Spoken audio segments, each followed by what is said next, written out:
Then I will read it, the poem. Let us see. Thank you.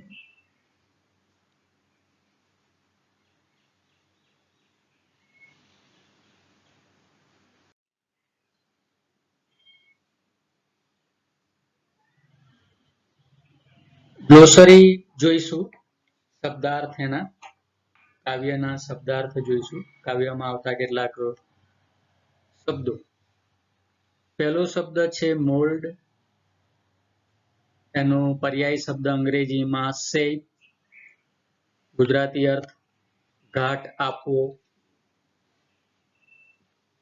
ઘડવું એવો અર્થ પણ થાય. બીજો શબ્દ છે yielding, બીજો પર્યાય અંગ્રેજી શબ્દ, એનું એક્સપ્રેશન આપેલું છે yielding શબ્દનું એક્સપ્રેશન, અભિવ્યક્તિ સોફ્ટ એન્ડ બેન્ડિંગ, લચીલું, સહેલાઈથી વળી શકે એવું, ઘાટ આપી શકાય તેવું. સીઝડ એટલે સ્ટોપ્ડ, મરી જવું તે.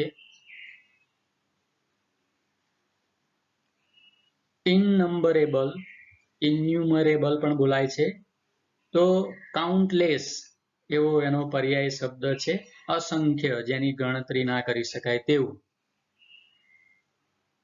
એના પછીનો શબ્દ છે ન્યૂ ગોટ, ન્યૂલી એક્વાયર્ડ, નવું મેળવેલું એવો અર્થ છે એનો. ફેશનર એટલે સાપર અથવા શેપર, બનાવનાર, શેપ આપનાર, બનાવનાર, ઘડનાર. The god is shaper, perhaps, in that sense. Glitter, glittered એટલે એનો પર્યાય શબ્દ છે સ્પાર્કલ્ડ, ચમકવું. ગ્લીમ્ડ, શોન, ઝબકવું, વીજળીના ઝબકારા થાય એ અર્થમાં છે અહીંયા, ઝબકવું. બ્રીમિંગ, એનો પર્યાય શબ્દ છે glowing with, glowing with. Overflowing with એટલે પૂરું ભરેલું, આમ છલોછલ ભરેલું જેને કહેવાય. બાયગોન, that means former, પસાર થઈ ગયેલા દિવસો જેને કહેવાય, બાયગોન ડેઝ, પસાર થઈ ગયેલા દિવસો. પોએટિક લાયસન્સ વાળા શબ્દો છે આ. હલ, અહીંયા એનો અર્થ થાય યેલ સમથિંગ, ફેલાવવું એવા અર્થમાં છે.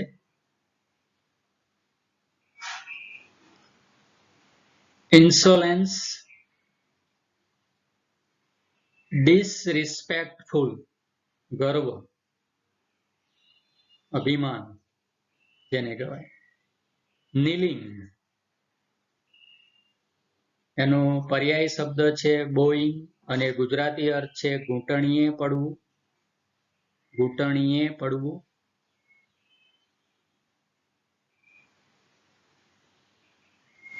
સુપ્રીમ એ ગોડ ઓલમાઇટી, ભગવાન એવો અર્થ થાય છે. સુપ્રીમ પાવર ભગવાનના અર્થમાં વપરાય છે. તો આ પ્રમાણે એના કવિતામાં આવતા કેટલાક શબ્દો. Dear student, let us see and understand the stanza one by one. In days gone by, I used to be a potter who would fill his fingers, mold the yielding clay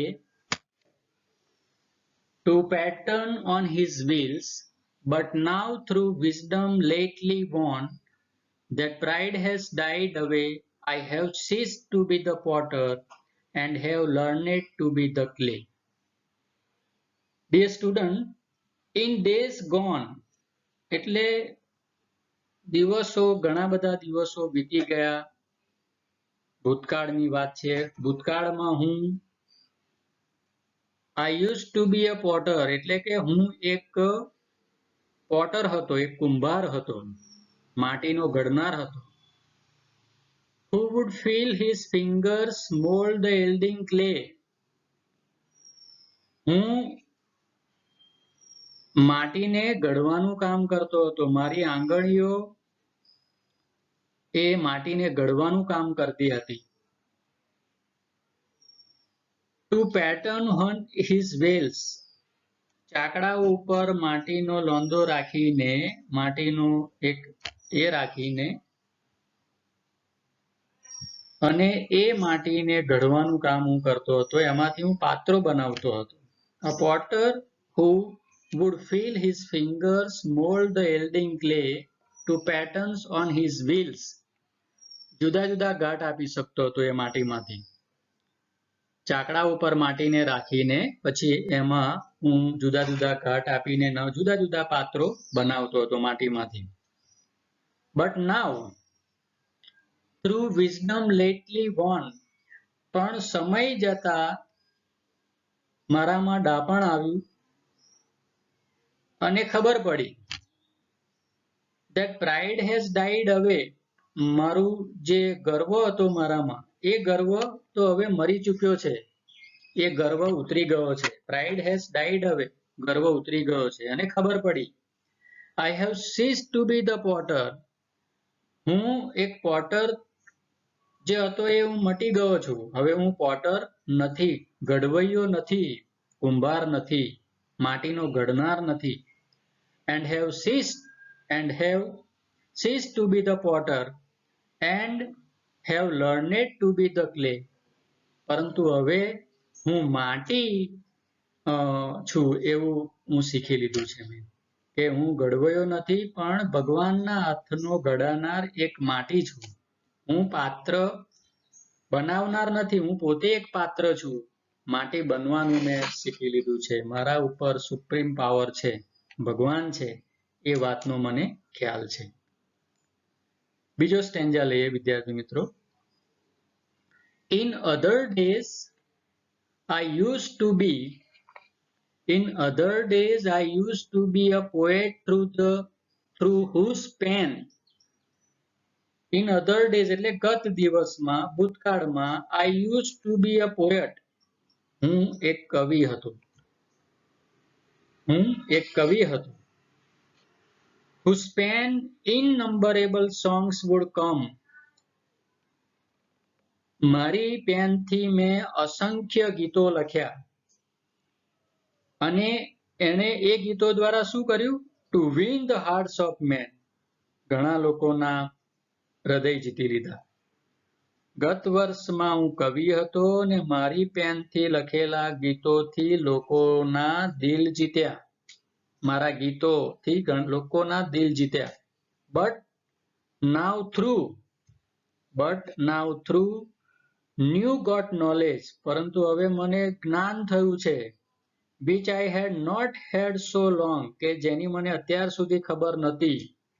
એવું જ્ઞાન હવે થયું સમય જતા. I have ceased to be the poet.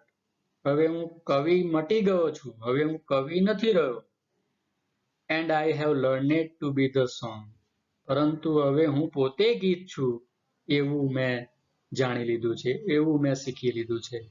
હું પોતે ગીત છું અને ગીત બનાવનાર કોક છે, ભગવાન છે, એવું મને જ્ઞાન થયું છે.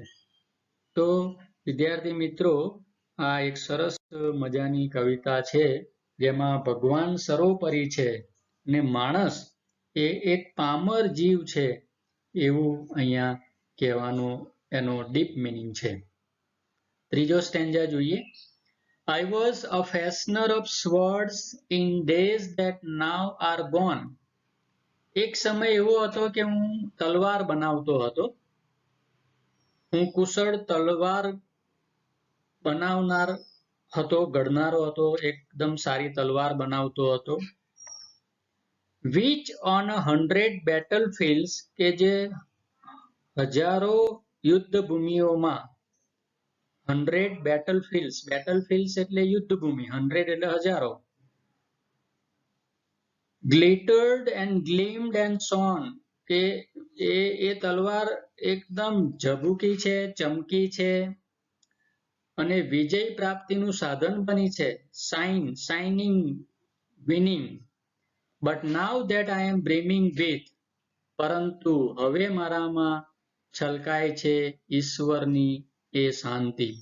But now that I am brimming with the silence of the Lord, ભગવાનની શાંતિ, ભગવાનની ભેટ એ શાંતિ છે અને યુદ્ધ ન કરવું જોઈએ. શાંતિ એ સર્વોપરી છે એવો એક વિચાર પણ અહીં આપેલો છે.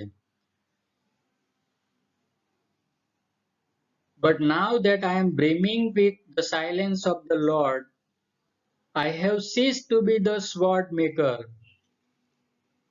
હવે હું તલવાર બનાવનાર નથી રહ્યો, હું તલવાર બનાવનાર મટી ગયો છું. And have learned to be the sword. અને હું પોતે તલવાર છું, અને હું પોતે તલવાર છું એવું મેં શીખી લીધેલું છે, એવું મેં માની લીધેલું છે. Last stanza. In bygone times, I used to be a dreamer. વિતેલા વર્ષોમાં, વિતેલા સમયમાં હું એક સ્વપ્ન જોનાર હતો.